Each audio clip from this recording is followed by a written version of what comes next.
Hello everyone, this is Cari for Redesign with Prima. Today we are going to learn how to use the new Redesign casting mix, and we're going to make some beautiful ornaments using the frames that we're going to make with the casting mix. So I'll give you lots of information and share it with you, and then show you exactly how I made these beauties. I love the Cottage Core feel of these, so different, so pretty and feminine. So let's get started. So our casting mix comes in a kit, just as you see here. Now you want to measure the casting mix in a 2-to-1 ratio. It is non-toxic and it comes with all the tools you need in this box. So we have a silicone pouring cup, we have 2 plastic measuring cups, and then you have a little coaster mold to practice with if you want to, and 2 silicone sticks. Then we have the mix itself. So it comes double bagged, so no worries for spillage and powder everywhere. And it's nice for storage, especially if you live in a humid place. So all you have to do is look at the back. It's going to give you more instructions. There's a QR code to take you to the site to share even more information with you if you wish. Now, like I said, it is a 2-to-1 ratio, but you can do this in a 3-to-1 ratio. It works just fine. Now, I tend to mix mine in smaller batches, so I don't make more than what you see here with that 1 full measuring cup, because it does set up fairly quickly, and I don't want to have to rush to pour them into my mold, so I'd rather do more small batches than 1 large batch. That's just a personal preference. Now, if you're going to do 3-to-1 ratio, let's say you would do 90 to 30 or something like that. This full cup is 100. But I did the 2-to-1 ratio measurements here. So I use clean, pure water to mix with the casting mix. So it's just bottled water. And I measure half that cup to 1 full cup of the casting mix. It's relatively straightforward, and it's very easy to use and measure. You want to make sure that you scrape this cup really, really well, because some of the mix does stick to the bottom when you pour the water in. So make sure that you stir. You want the consistency of a cream, like a light cream. Now, if you do the 3-to-1, it'll be a little bit more of a heavy cream, which is totally fine. And you want to make sure that you stir it and mix between pours. That's what I was told to do, and you definitely want to do that because it does start to settle in the cup. So stir in between your pours. You can use a little pipette like this for more intricate designs, like such as these ornate legacy molds. And that's it. But it's really not necessary. But sometimes those little tiny areas, you want to just make sure you get in there nice and evenly. You can go ahead and pour it right into the frames. If you over pour a little bit, it's not a big deal. Those little extra pieces just kind of come off, once it's dry. Now, once you pour into these molds, do not move the mold. So when you pour, leave it right where it sits. Do not move it. Do not jiggle it. Nothing of the sort. Leave it right where it is. Now, they say cure time for like larger molds is a little bit less, and for the more intricate molds, it's more. So a half an hour, they say, for the big molds, and an hour to an hour and a half for the more intricate, smaller molds. Now, I live in a very humid area. I will tell you, I leave it in there for about an hour and a half, any of mine, okay? And then once I know it's cured, I go over and I take it out of the molds and I just leave them sitting on top of the mold, and I leave them alone for like another, half an hour or hour. Just because, like I said, the humidity of where I live, they don't seem to dry out as quickly as they should. And there I poured into the bright bauble mold a little bit extra I had. So now I'm demolding. Now everyone asks, are they bendable? No. Are they breakable? Well, yes, they are. They shouldn't be too breakable though. So if you add too much water, they will break. Okay, so because you've basically weakened the mix itself. Now, if you're worried about that, go to the 3-to-1 measuring system. What's really awesome about the casting mix, it picks up every single little tiny detail in these molds, and it's pretty astonishing when you take them out and how beautiful they look. So I hope that answers a lot of your questions. The more mediums that you add to it, by the way, like paints and sealers, it strengthens them. So you don't have to worry about the breakage and that sort of thing once you start creating with these as well. But mine have been pretty sturdy so far, so I've had good luck.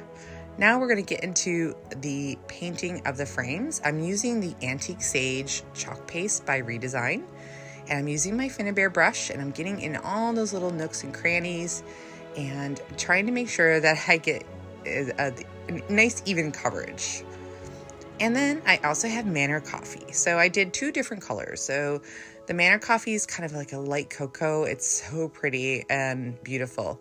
Now you can wet your brush if your chalk paste is a little bit too thick for these intricate little designs. Just wet your brush, dip it into the chalk paste, and go for it. The chalk paste has such amazing coverage, and I like the chalky finish. It's very, very durable as well, and we offer several colors. I liked the pastel colors personally for these ornaments. And now I'm going in with the vintage lace. I'm just adding kind of a white, wash sort of thing, but I'm dry brushing actually. So I just want to bring out some of those details with that beautiful layer of color underneath. And then I take a wet wipe and I just wipe it back. I love how the details pop with the vintage lace coat over the color. It looks so pastel and so pretty, and it really brings them out. It makes them very feminine and light and airy too.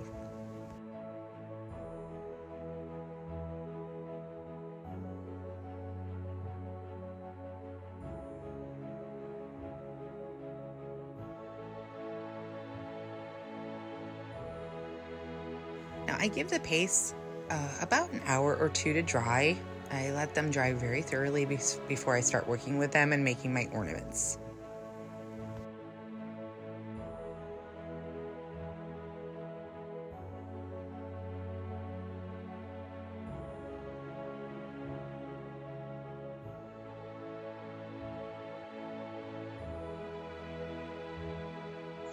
And the chalk paste does need to be sealed, so add any kind of acrylic sealer or gel or anything of that sort to make sure that you seal these up nicely.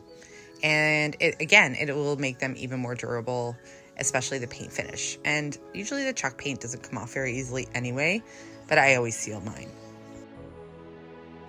Now I cut these backs out using a really sturdy chipboard that I got at my craft store, and I'm applying a layer of gesso to prime them. So this just keeps any of the mediums that I'm using or whatever I'm doing with this, it gives it a little bit more strength and tooth. So anything I want to add to it, it'll be perfect. And the white background is actually nice, especially because I'm going to be adding book paper. So I want something light behind the book paper to keep it nice and soft.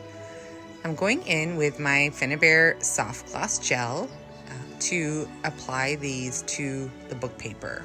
It works as an amazing adhesive and sealer. So this gel would be great to seal the frames with, as well as the transfers that I'm going to use on these backs.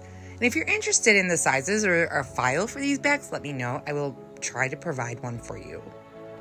I created my own file for, I have a laser machine, so I cut these out with my laser machine. But I think a file like this would be handy, and you can use it in your Cricut machines or just print out as a template and cut out yourself if you choose to. Now I'm using the soft gloss gel to seal the other side of the book paper as well. So not only did I use it as a glue, but now I'm sealing it as well. It's important to do this when you're working with something very fibrous like book paper when you're going to be adding the transfers. The transfers are very sticky and they will pull at the book paper if you don't seal them first. So just word to the wise.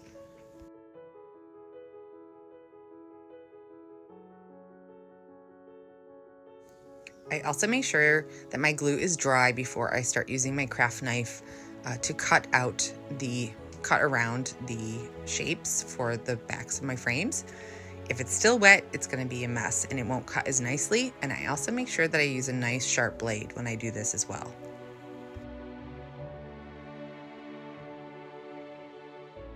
Now I'm going to paint the backs the same colors as the frames. So I coordinate the Manor Coffee and the Antique Sage to go with the frames that I've already painted.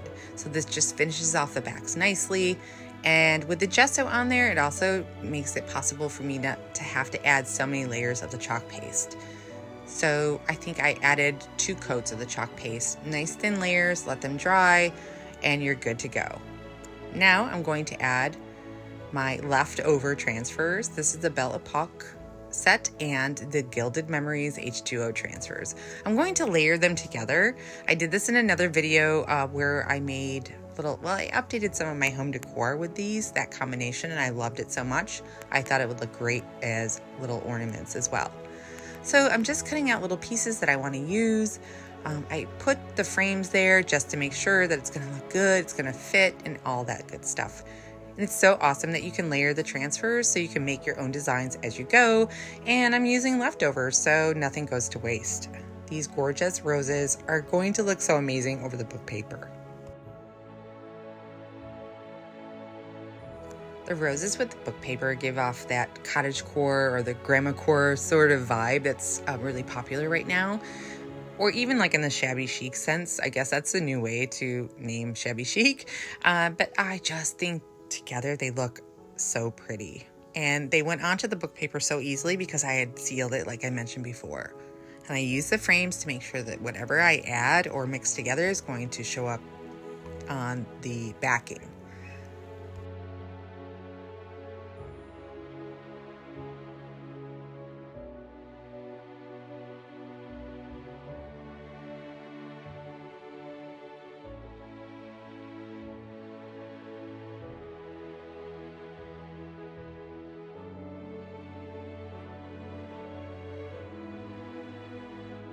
So now I've got my transfers burnished, and there's little wrinkles there, which is not a big deal.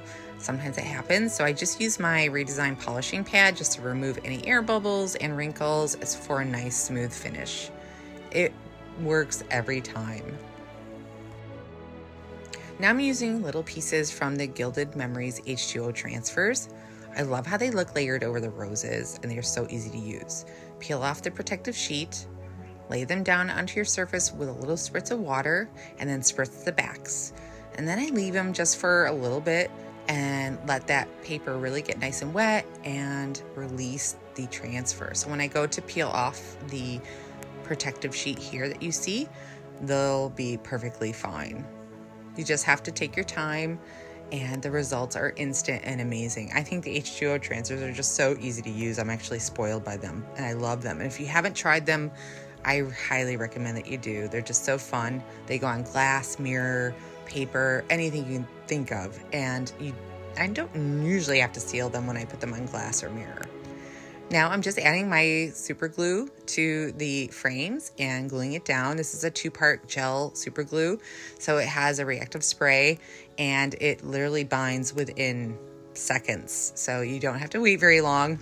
And there you go. My husband made little toppers for these with copper wire, and I thought they were so cute, and they work perfectly. Now I'm going in with my decor wax just to highlight some of those details on the frames and give it just a little bit more of an elegant vibe.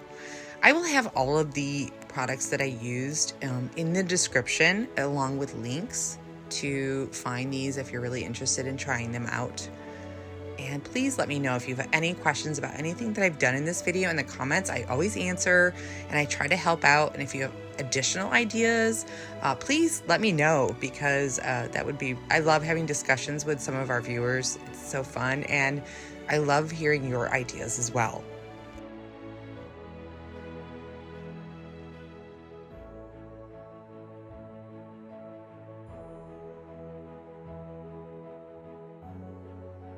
Adding the wax with my finger allows me to put the wax exactly where I want it, which is just on the high points of the ornaments.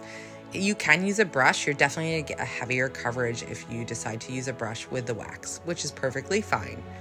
And now I'm going to add layers of velvet ribbon and lace together. It just gives it more of a feminine touch, and I thought it looked so pretty together. And I just tie it in a little knot at the top, and then it's ready to hang on the tree.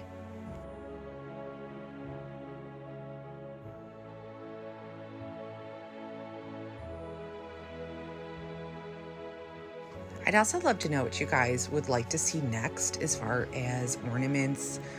I'm happy to oblige and try to create some things that maybe you're interested in learning about, or what kind of combination you'd like to see. I'm always up for good challenges too.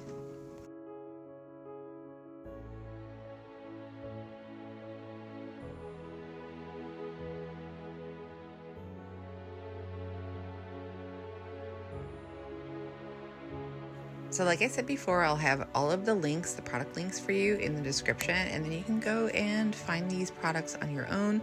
The molds are back in stock, but they are going fast. So if you're interested, I say shop away now while you can and make these as beautiful gifts for friends and family this holiday season. Thanks so much for watching. Have a great day.